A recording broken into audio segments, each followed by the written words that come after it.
The night shift at the XA3 Imperial Palace was always quiet. Jae-won pushed his cleaning cart through the empty corridors, listening to the soft squeak of the wheels against the polished floor. The massive windows showed stars and distant planets, making him feel very small. His daughter Minji walked beside him, holding a cleaning cloth. She was 8 years old, with bright, curious eyes and a smile that reminded him of his late wife. School was closed for break, and Jae-won couldn't afford childcare. So Minji came with him to work.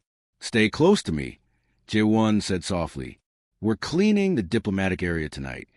"I will, Papa," Minji promised. The palace wasn't just a building. It was a huge space station where hundreds of alien species met to talk about important things. Jae-won had worked here for 3 years, ever since his wife Hyejin died. Nobody paid attention to janitors. That was good. Being invisible kept them safe. Minji hummed a song while she cleaned a decorative pillar. Jae-won smiled. She made even boring work feel lighter. "Papa, look, that door's open," Minji pointed ahead. Jae-won looked up. A large door marked with strange alien symbols stood slightly open. Soft light came through the gap. He smelled something like flowers, which was odd in this part of the station. His first thought was to walk away, report it to security, keep his head down like always. But what if it was dangerous? What if someone bad was inside? His supervisor always said to report anything unusual immediately. "Stay right here," he told Minji firmly. "Don't move." Jae-won walked slowly toward the door. Through the opening, he saw something impossible. A garden. A real garden in space, with plants that glowed with their own light. Beautiful colors moved across the petals and leaves. In the center stood a tall figure in front of a memorial stone. His heart stopped. He knew that figure from news broadcasts. Queen Varsha, the ruler of the XA3 Empire. She was enormous, almost 8 feet tall. Her body was covered in a purple-black shell that looked like armor. She had 4 arms, each ending in long, sharp fingers. Her head had a crown-like crest, and folded wings rested against her back. She was one of the most powerful beings in the galaxy, and Jae-won was standing in her private garden without permission. He started backing away very slowly and quietly. "Papa, the flowers are so pretty." "No, please, no." Minji ran past him into the garden. Her eyes were wide with wonder as she looked at the glowing plants. "Minji!" Jae-won rushed forward, but froze when the queen turned around. Nobody moved. Nobody breathed. Queen Varsha's huge compound eyes stared at Minji. The queen's mouth parts, usually held tight against her face, slowly opened. She looked shocked. When the queen spoke, a device on her body translated her clicking sounds into clear Korean. "She looks like my dead daughter." Terror filled Jae-won's chest. He stepped between Minji and the queen. "Your Majesty, I'm very sorry. We didn't mean to come in here. Please, we'll leave right now." "Papa, that's rude." Minji ducked under his arm. "Hello, I'm Minji. These flowers are amazing. I've never seen anything like them." "Minji, be quiet." Jae-won tried to grab her, but his daughter had already walked closer to one of the glowing plants. She didn't touch it, just looked carefully at the blue light on her face. The queen made clicking sounds that the translator didn't change into words. Her wings moved slightly. Then the queen moved toward them. Jae-won pulled Minji behind him, ready to protect her with his own body. But the queen didn't attack. Instead, she knelt down, lowering herself until her alien face was level with Minji's small human one. "You like the Lumina flowers?" the queen asked. Her voice was surprisingly gentle. Minji nodded happily. "They're beautiful. Did they grow naturally, or did someone make them?" "Both," the queen answered. "My daughter spent many years creating this exact color." "She must have been really smart," Minji said. "My teacher says that takes a long time." She was... The queen's voice sounded sad. Deep, real sadness that made even Jae-won feel something. Suddenly, the door burst open. 6 armored XA3 guards ran in with weapons ready. "Your Majesty, move away from humans." Queen Varsha stood her full height. Her voice became hard and commanding. "Put your weapons down." "But Your Majesty, the rules." "I said put them down." She looked at J1 with her many-faceted eyes. It felt like being examined by something very dangerous. "You are J1. You cleaned this station. Your wife is dead. You have one child." She knew everything about him. Of course she did. "Yes, Your Majesty," J1 managed to say. "Your daughter is 8 years old?" "Yes, Your Majesty." The Queen looked at Minji again. Her mouth parts moved in a complicated way. "Bring her back tomorrow evening. Same time." J1's mouth went dry. "Your Majesty, This is not a request." The guards moved forward. J1 took Minji's hand, holding it too tight. As they were let out, Minji looked back and waved. "Bye. Your garden is really beautiful." Queen Varsha raised one hand in response. As they left, J1 heard her speak again. So quietly the translator almost missed it. "Yes, you are so much like her." J1 didn't sleep that night. He sat in their tiny living space while Minji slept peacefully in her bed. Their home was very small, just 2 beds, a small kitchen, and a bathroom. But it was theirs. He read everything he could find about Queen Varsha on his tablet. The articles called her the Ice Monarch. She had ruled for over 300 years. She had won wars, destroyed rebellions, and made decisions that affected trillions of beings across space. She never showed mercy. She never showed feelings at all. Until tonight. J1 found a few mentions of Princess Kiridi. The Queen's daughter had died 50 years ago at a refugee station. The official reports called it an accident during humanitarian work, but gave no real details. That was strange because the XA3 didn't usually help refugees. They barely treated other species as equals. A message appeared on his tablet from his supervisor. It said security knew about the restricted area incident, but everything was fine. However, he must follow the Queen's orders. He could not refuse. J1 looked at his sleeping daughter. What did the Queen want with Minji? The thought of leaving her alone with that powerful alien creature made him sick with fear. But what choice did he have? People who refused Queen Varsha disappeared. Sometimes their families disappeared too. Sometimes entire planets paid the price. Another message arrived, this time with the Queen's official seal. It said, "The child may bring one question tomorrow. I will answer truthfully. Varsha." One question. Was this some kind of test? J1 climbed to Minji's bed and gently brushed her hair. She moved slightly in her sleep, mumbling something about blue flowers. "I'll keep you safe," he whispered. "I promise." He had no power to keep that promise, but he had to try. The next evening, they returned to the garden. Guards stepped aside without speaking. Inside, Queen Varsha stood among the glowing flowers. "You came?" the Queen said. "We had no choice, Your Majesty," J1 answered carefully. "Honest. That's good." The Queen knelt down to Minji's level. "You brought a question?" Minji nodded. "Why did your daughter like these flowers?" The Queen was silent for a long time. "Because they bloom in darkness." She said they prove that beautiful things don't need sunlight. They make their own light.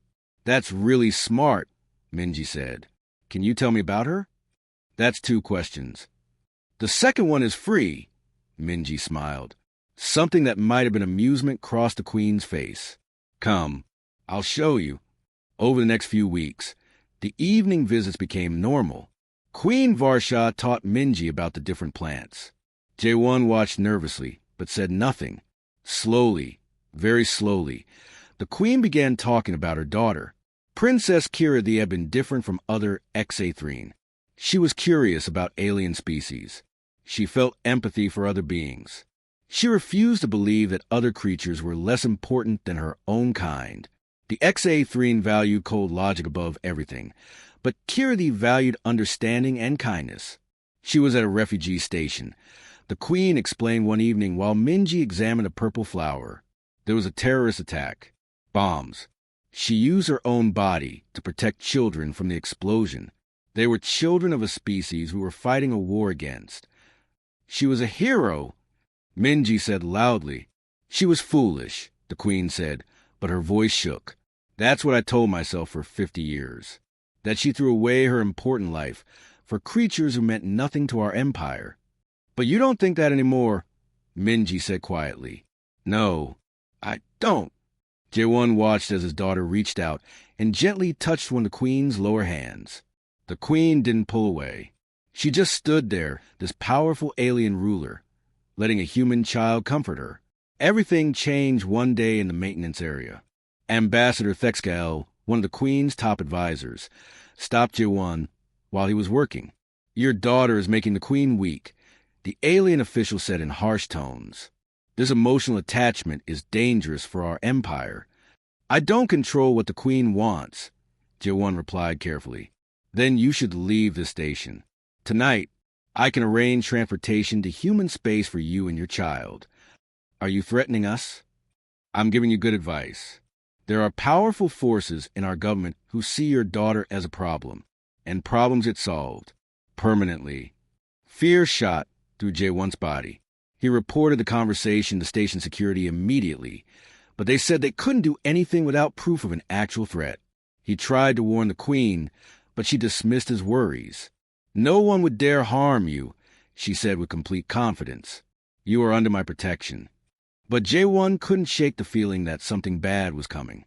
2 days later, during the station's big cultural festival, it happened. Minji was playing with other human children in the recreation area. Jae-won stood nearby, watching carefully. Suddenly, alarms screamed throughout the station. Structural failure in Sector 7. Everyone evacuate now. The ceiling started falling. Metal beams and panels crashed down. Jae-won ran toward Minji, screaming her name.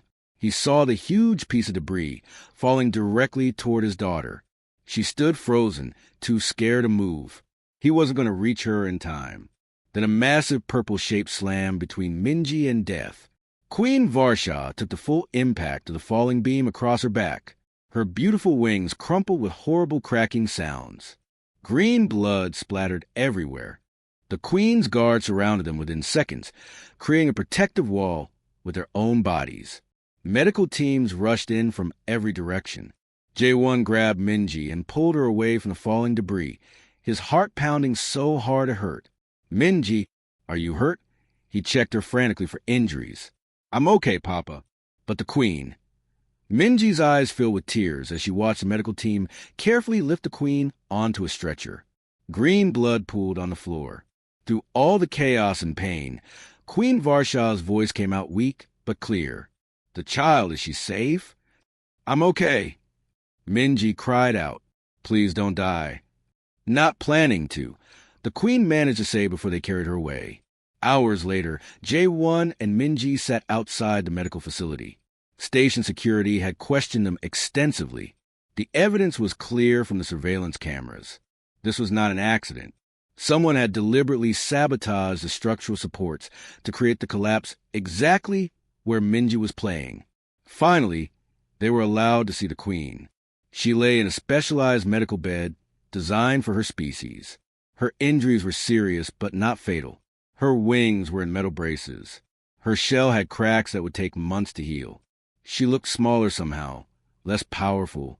That was no accident, the Queen said as soon as they entered. Her voice was stronger now. Someone tried to murder your daughter to hurt me. Who would do this?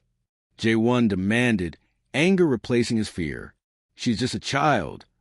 Someone who believes I've become weak. Someone who thinks my attachment to Minji compromises my ability to rule.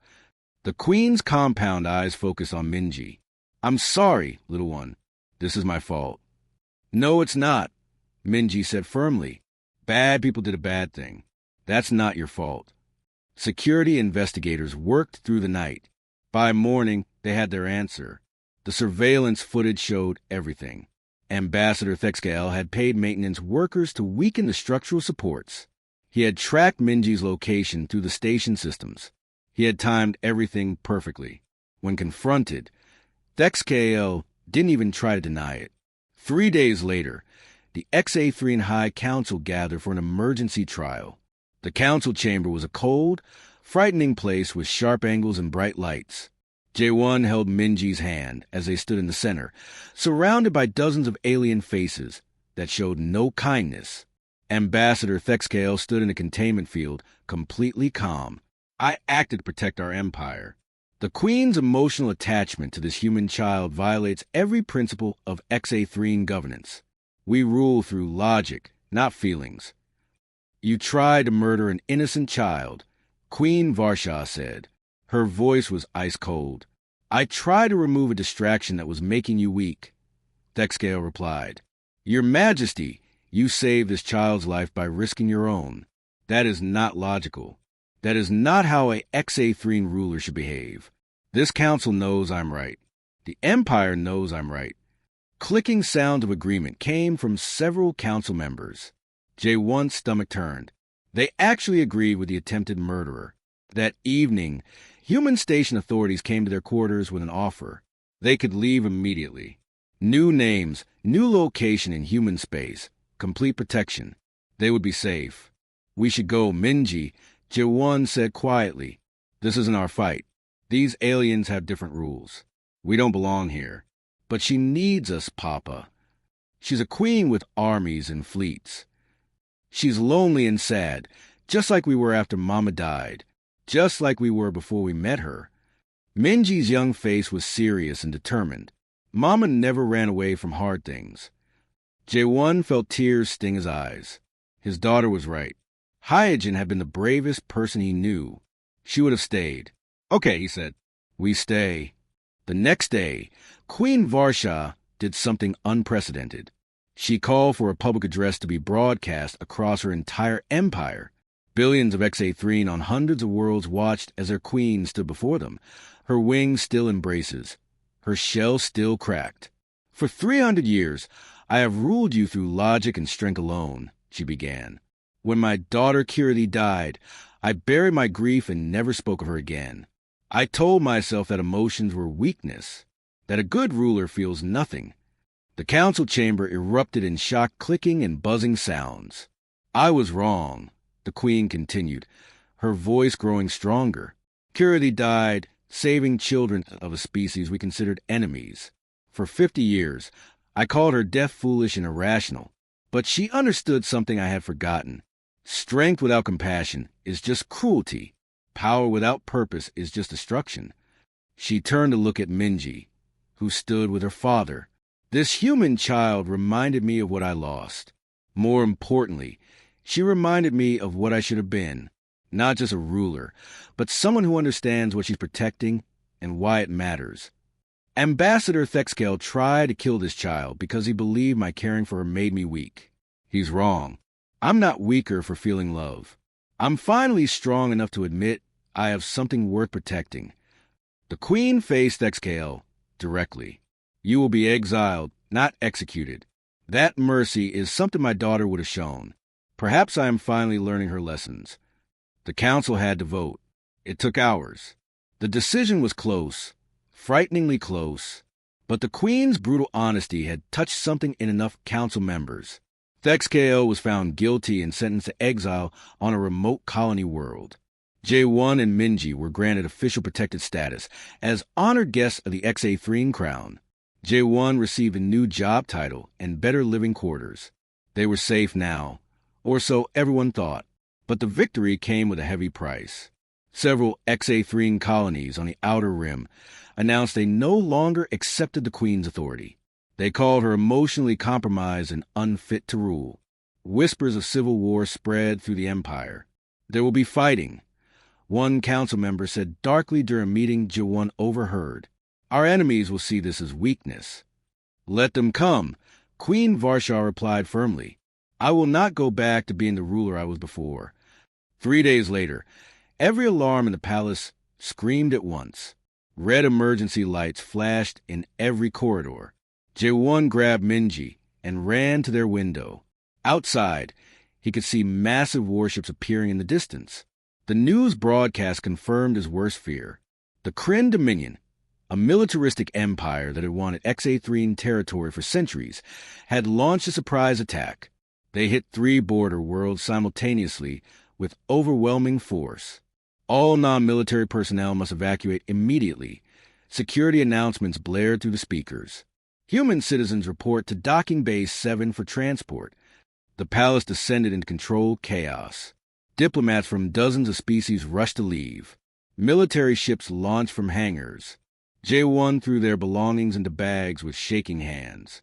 "We have to go, Minji," he said. His daughter sat on her bed, very quiet. "What about the Queen?" "She has an entire fleet to protect her. She'll be fine." "Papa, she's going to fight, isn't she? She might die." J1 stopped packing. He couldn't lie to her. "Yes, maybe. Then we should say goodbye." The command center was full of holographic displays showing the battles. Queen Varsha stood in the middle, her injured wing still healing, surrounded by military advisors shouting orders. She looked exhausted. "You came," she said when she saw them enter. "We're being evacuated," J1 explained. Minji wanted to say goodbye properly. The Queen knelt down, ignoring the disapproving clicks from her officers. "You should leave. This war is not your concern." "Will you win?" Minji asked directly. The Queen was silent for a moment. "I don't know. My people are divided because of the changes I've made. Our enemies are strong and prepared. And I am uncertain. That's a new feeling for me." Minji looked at the small memorial of Lumina, flowers the Queen kept even here in the war room. "Remember what you told me about those flowers? That they bloom brightest when it's dark." "Yes, I remember. Maybe you're like that too.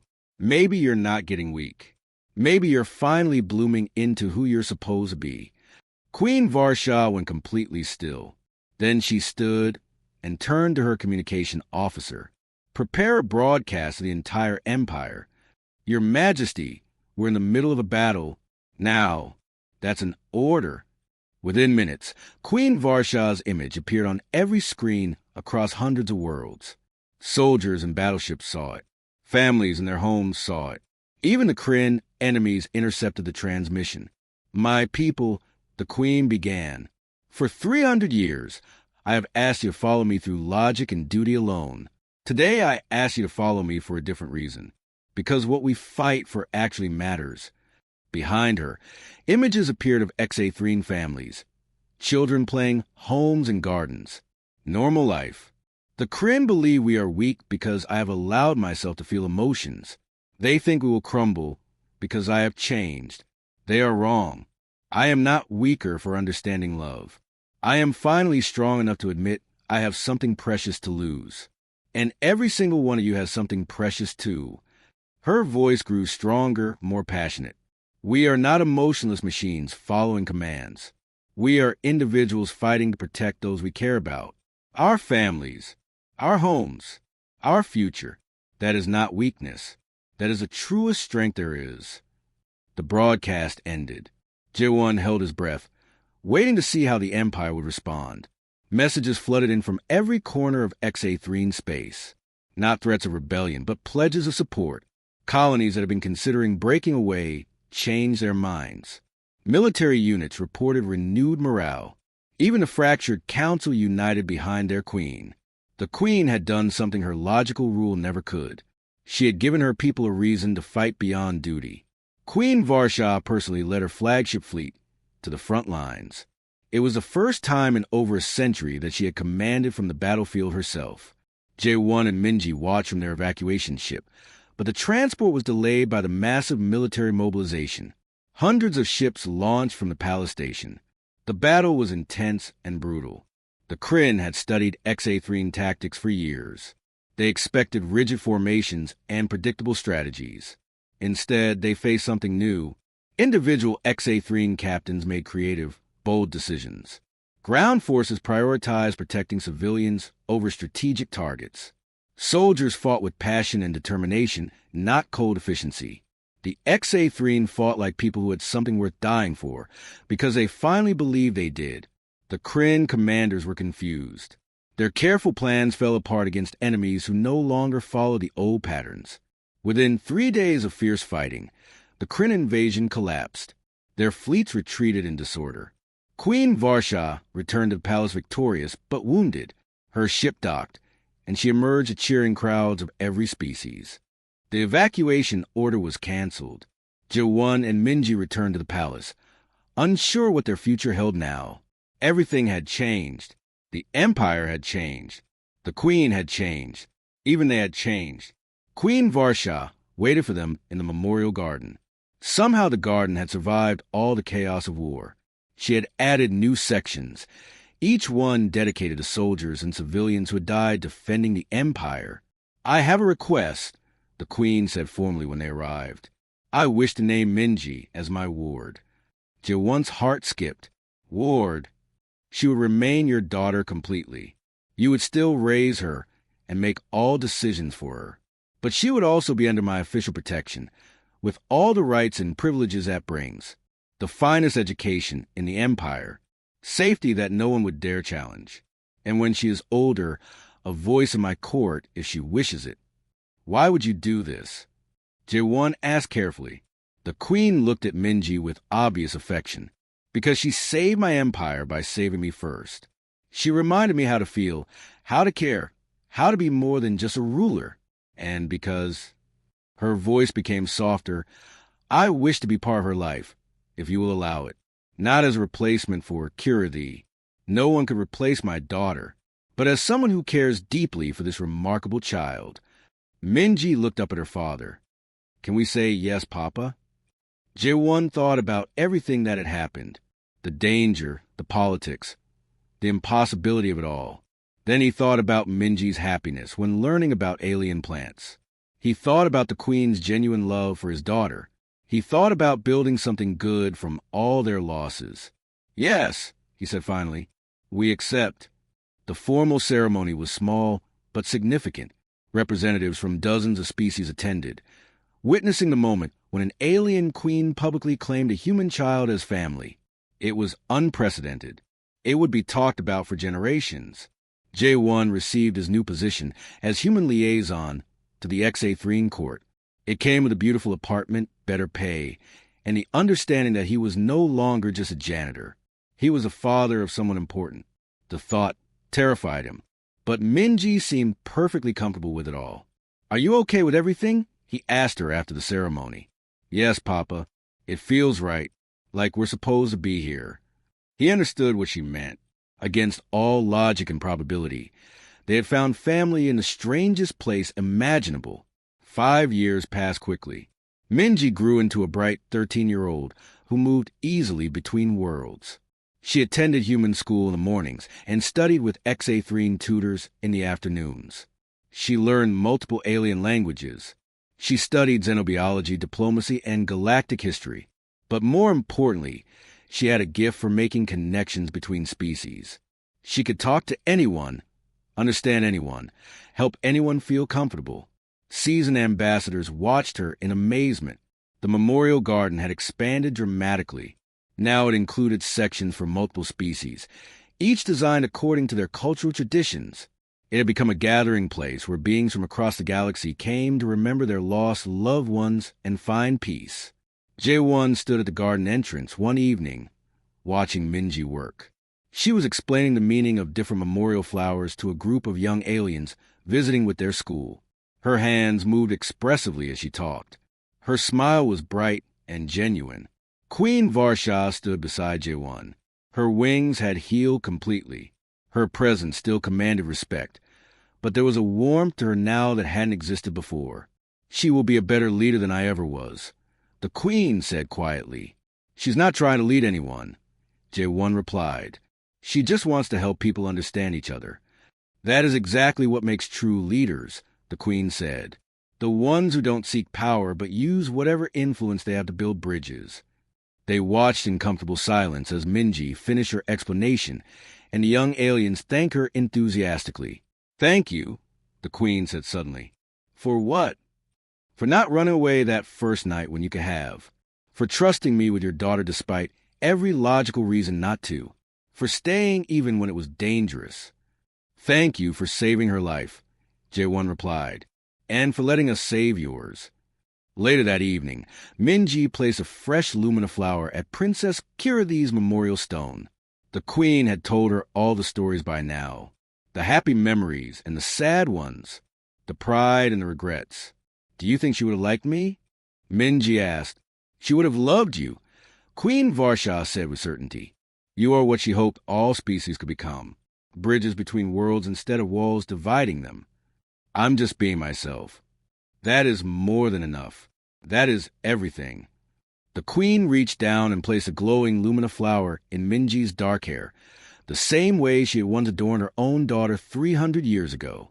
Jae-won quickly took a picture with his camera. His daughter and the alien queen who loved her, surrounded by flowers that created their own light in the darkness. The image would become famous across the empire, a symbol of hope, of change, of family that went beyond species and logic. But for Jae-won, it was simply a picture of his daughter being loved. And that meant everything. In the garden, the lumina flowers pulsed with gentle light, blooming brighter as the stars moved slowly overhead. Darkness could not stop them from shining. Neither grief nor loss nor fear could dim their beauty, just like the people who tended them.